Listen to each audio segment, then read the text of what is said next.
So in this lesson year 9, I'm going to introduce you to box plots. Sometimes they're called box and whisker plots.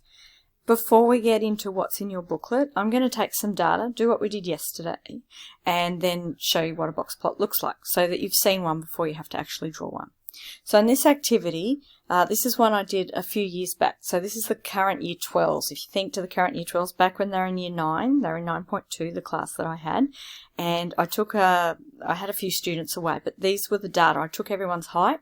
So in the top row of this table, you'll see I've got the female heights measured in centimetres, and I did the same for the male heights. Now, probably you'd think that in year 9, maybe on average, the male height is taller than the female height, but we took some data and we wanted to see what had happened. So what I've done is I've kept the two data sets separate, and if you look a bit further down, I've taken the data that's in the table at the top and I've put it in ascending order from smallest to largest. That's what we were just doing yesterday.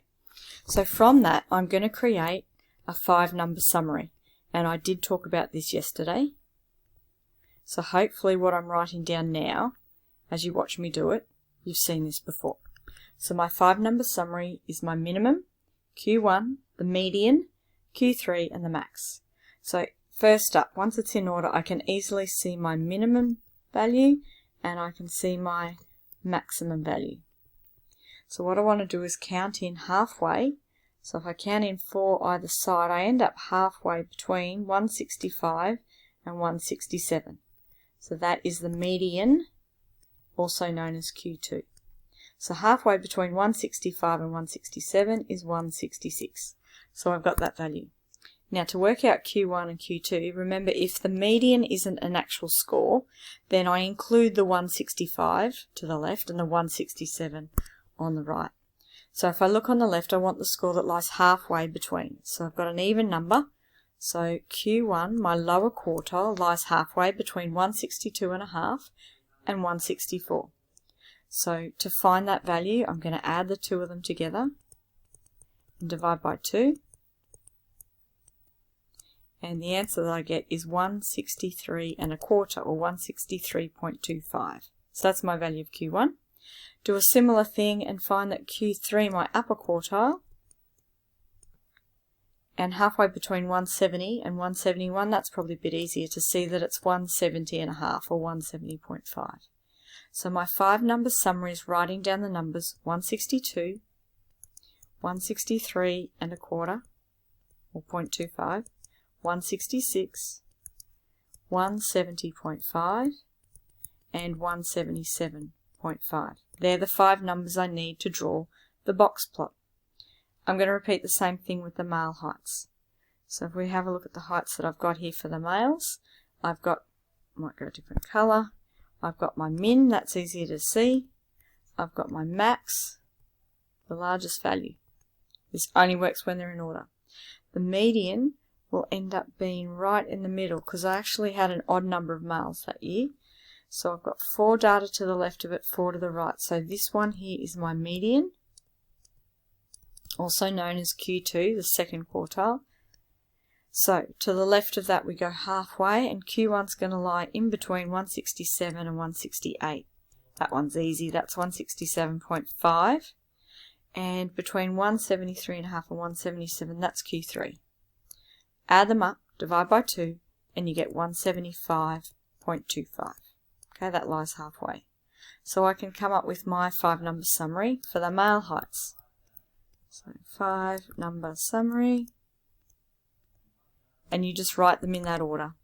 So I've got 166, 167.5, 172.5, 175.25, and 180 is my maximum.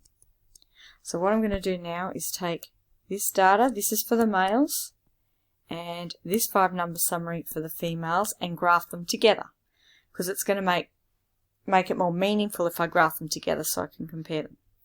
So further down here I've already got a number line, and I've got my title. So the title for this graph is just the heights of males versus females for this particular class, which was my 9.2 class, as I said a couple of years ago. So make sure you have a title. There's my number line.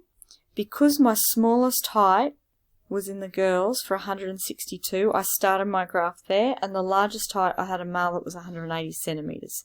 So that determined my scale, and I went up 162, 163, 164. I've just labelled every second one. So what I'm going to do is the following. So for the females, I'm going to put a little line at each of these 5 numbers from the 5 number summary. Okay, so for the females, I've got 162 was the smallest height, so I'm putting a line there. Then 163 and a quarter. So 163 and a quarter is here. 166 is here. 170 and a half is just past 170, in between 170 and 171. And then I've got 177.5, which is 177 and a half. So after that, then what I do is I draw a box around this middle section. Oops. And I can make this a little bit neater and longer. And you could use a little for both of this. And then I have, it used to be called a box and whisker plot because you've got a box in the middle and then whiskers that little come out at the side. We usually just call them a box plot now. But that's the box plot, or the box and whisker, for the female data.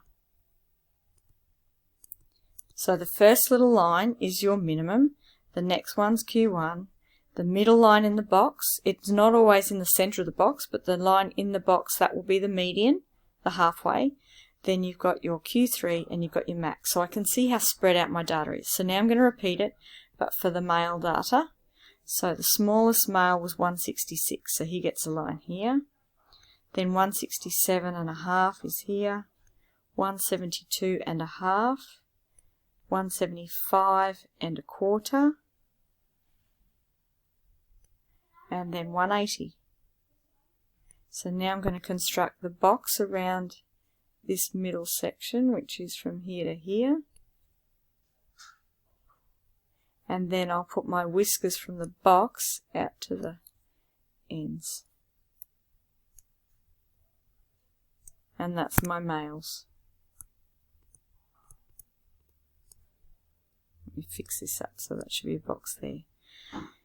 So what you're looking at, now you wouldn't usually write this in, but I'm going to do it for this. So if you were given the box and whisker, so maybe they might give you that and you've got to interpret some information. You've got your minimum value at the far left. The next line you see is where Q1 is.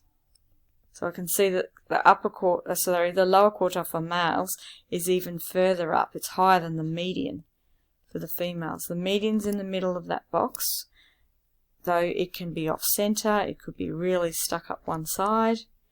You've got Q3, your upper quartile, and you've got your maximum value at the other end. Okay, so when you look at a box and whisker plot, your 5 number summary is located in that. Now, particularly if you're even going to do general maths, you will be drawing box plots and you'll be interpreting them. So it's a skill that you're going to need to know. Alright, so if I look at that, I could make some comments.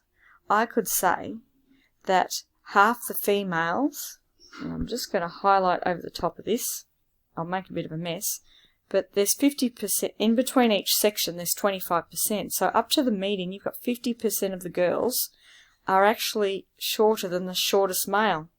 That median for the girls and the male's smallest height, well, there's 50% of the girls lie less than the shortest guy. So in general, to me, this graph tells me that the males in general are taller than the females. However, I do have the tallest female here, and she's taller than 3/4 of the males. This is 1/4, 2/4, 3/4. So the tallest female is taller than 3/4 of the males in that class. I'm just going to take my highlighting off. We don't usually go over things like that. So you're going to have some notes, and I'm going to go through this in the next video, just explaining the graphs that you've got. But basically you've got a box with whiskers, and they're called quartiles. Quarter means 25%. So in between each section you've got 25% of your data. So just keep in mind the end one is the minimum. This next one's your lower quartile, Q1. The middle one is Q2 or the median. This next line will be Q3 or the upper quartile, and the last value is your maximum. Okay, so if you're asked to find the interquartile range, you just want to know the distance from here to here. So interquartile range just lies from Q3 minus Q1. It's the distance of that box, the width of the box is your interquartile range. So if you had any really large or small values, it disregards those and just looks at the middle 50% of your data. Alright, so now you can click on the next video and have a look at example 18, and I think the next one after that is example 19. So click on those and have a look.